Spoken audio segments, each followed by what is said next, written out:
Welcome back to Mark Albit's vlog, everyone. Thanks for joining in on this glorious day. Today we have a sunshiny day. It's about 30 degrees Celsius, and man, has the weather ever shifted here in Alberta and Canada. I mean, a lot of you guys have been following me for a while. You'll know, like, we can swing literally minus 20 and blizzard one day, and 2 days later you can be plus 15 or 20 and sunshine and warm and comfortable and everything's melting. So we get massive swings, but it's not about that. What it is about when we have these opportunities and the weather's right to drive our favorite cars, and that's what I'm doing today. I'm taking the F-Type out for a drive today, but I wanted to spark up the conversation because I had a debate with a friend of mine here recently who he happens to drive a small SUV, and he got the conversation going about what's so great about driving an F-Type? What's so great about driving a Lamborghini? What's so great about driving a Ferrari? What's the point of all of that? It costs you so much money to buy these cars up front. It costs you so much money to buy these cars or to maintain them, to buy parts. It costs more money for insurance. It costs lots of money for repairs.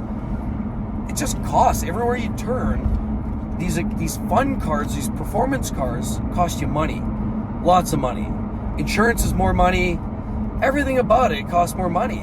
I mean, couldn't you do other better things with your cash than spend it on these expensive cars? That's basically what my buddy said, who's driving this little SUV. And I basically put it like this, different strokes for different folks. I'd like to hear you guys' comments below. What are the reasons you drive some of these ridiculous cars? And I call them ridiculous because it doesn't matter if it's a car like, the Jag here, or again, some of those other ones. It could be a Mustang GT or Shelby GT 500 or, Corvette C8 or any of these weird and wonderful cars. Why would anybody drive those cars when all it does is cost your hard-earned dollars? I mean, you go to work at a crappy job, work for crappy people that you hate, and then you come out of it on the other end with a couple of bucks in your hand after paying the government half of what you earned that week, only to spend that hard-earned dollars after taxes on a car that you might only use a few times a year. So where's the sense, where's the value added in that? Well, I just kind of want to get to the point of this. From my perspective, and I'd love to hear the comments, your guys' thoughts as to why you guys do what you do with these cars, and why do you spend the money that you do on these cars? If you drop a line down below, I'd love to hear your thoughts as to what are the motivating factors for keeping a hold on that. We've talked about this before in many videos where there's a lot of people and pressures to say, don't bother, you don't need it, it's pointless, it's so expensive. Just like my buddy who drives this little minivan SUV looking thing, milk carton looking vehicle, asking the question whether I'm sane or not in driving these cars. And there's a bunch of things. So I just kind of summarize where I'm coming from. When I decide, I want to buy a car like this, it's got to deliver on a few different points, because otherwise it's just spending a lot of money. Like, those who know me best, that I don't wear super expensive clothes. I wear decent clothes. I don't buy really expensive watches. I'm not trying to be balling and pimping. And honestly, I dress, I wear, I do everything that would be considered typical for most people, But for me, the cars are the experience. Some people, they like to spend all their money on golf excursions and flying fishing trips and whatever that is. For me, the idea of driving a car like this represents something different. It's the passion, and it brings that. So what are those things, those elements, those little elements, those details that keeps me coming back for more? If I were to sell a Jag, I'm not, just by the way, but hypothetically, if I sell a Jaguar, what would I do next? Would I go out and buy a good old-fashioned, practical, reliable, responsible vehicle to replace with this vehicle? No, not a chance. Because there's certain things that this vehicle does for me.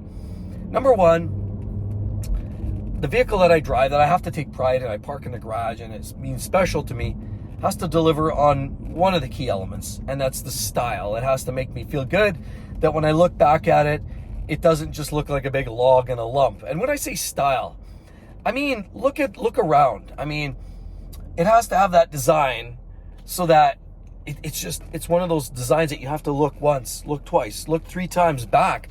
When you walk away from it and you're going into a store or your house or whatever, you want to double, triple check and look at it because it entices you. But it's not just the looks, because there's a lot of vehicles out there that have a cool style, but then there's other weaknesses.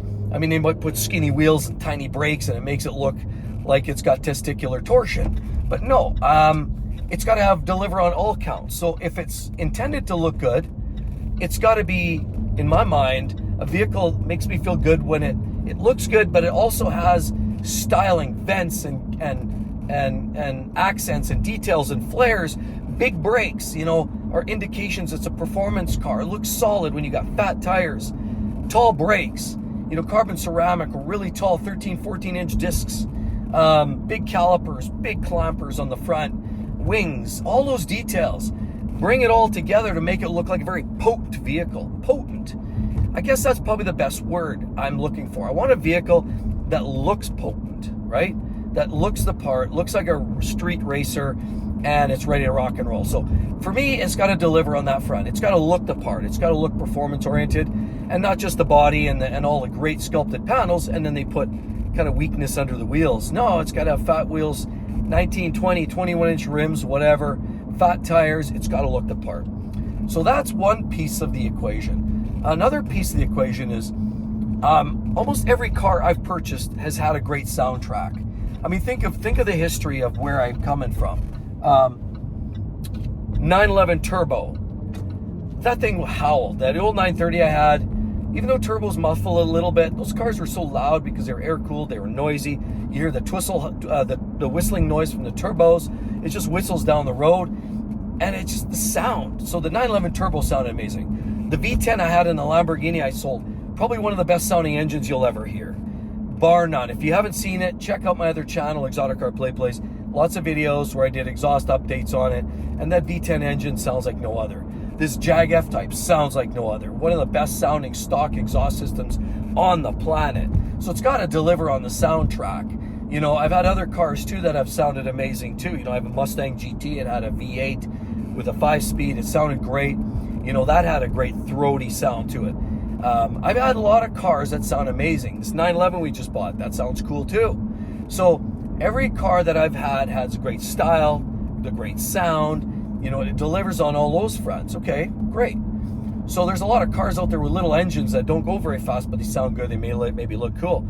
Well, okay, so that then brings me to the next piece.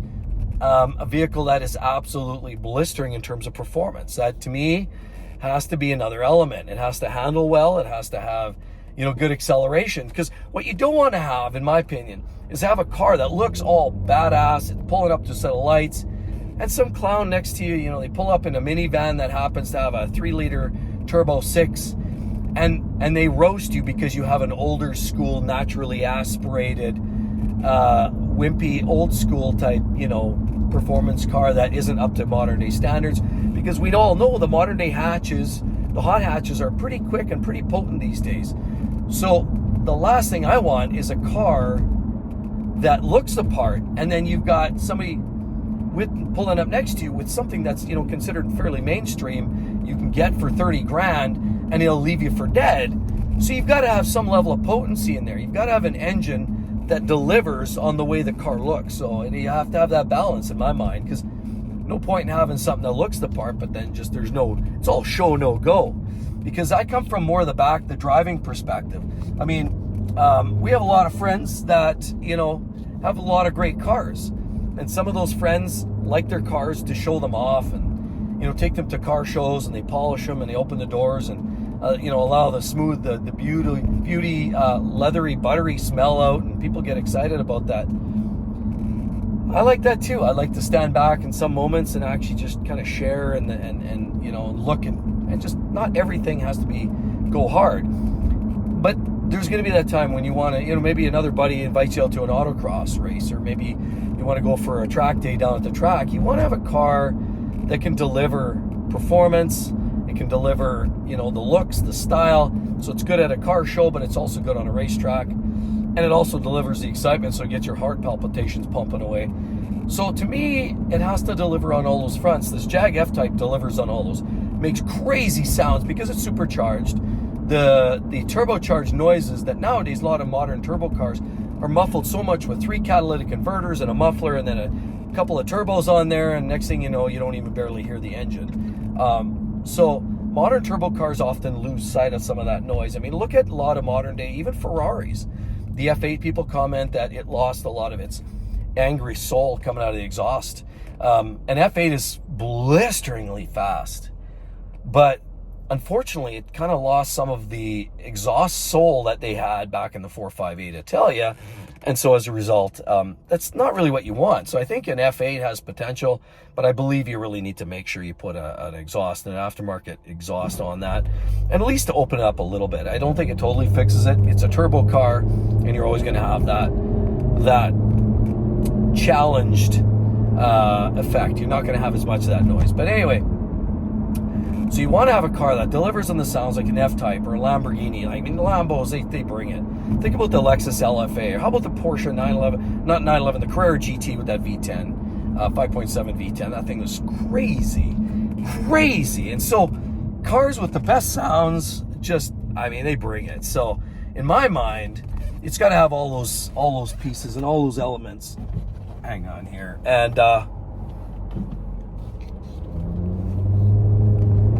so, you know, again, F-Type, that's part of the reason I bought this car. And it brings all of that. It has a really wickedly fast shifting transmission with the ZF8 speed. It's tuned almost as quick as a double clutch. The only thing I would maybe change in here is possibly putting in a manual in the V8. To me, that would be like absolutely the I guess the cherry on the cake. But, you know, this auto is so good that it's a hell of a compromise. So I don't feel like it's a bad thing. So honestly, any car that you've got to have that you can feel proud of to take out on a Saturday night journey, an excursion that is really meaningful, that makes you feel special, has to deliver on all those fronts. And that's where, when I have a car that finds that balance, then I've got a winner. And that's why I'm okay in spending a lot of my hard-earned dollars on a car like that. I don't mind spending the post-tax dollars to buy and invest in a vehicle like that. And when I say invest, there's a lot of people I know that have challenged me on that conversation. Cars are not an investment. They're a waste of money. They're a depreciating asset and so on and so forth. Yes, they are. But there's a point where you have to invest in a little bit of your mental health and your own personal enjoyment. And I think at some point we just have to concede and say, hey, you know what? These are the things that are important to me. And for me, it's the cars and the car lifestyle. So I'm okay in spending that money on that. So, like I said, at the end of the day, those are the things that make it all worthwhile. And if I didn't have those aspects, then I wouldn't have a car that's exciting to drive.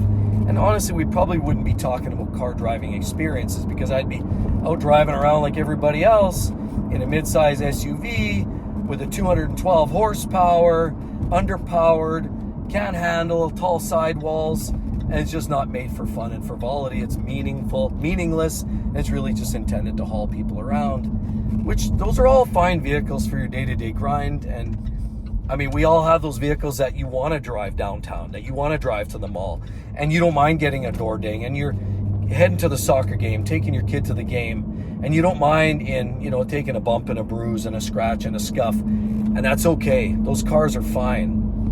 But for that Saturday night, when you want to go for that special ride, you got to have something that lights it up, and it needs to meet on all those fronts. And so that's why I buy the cars that I do.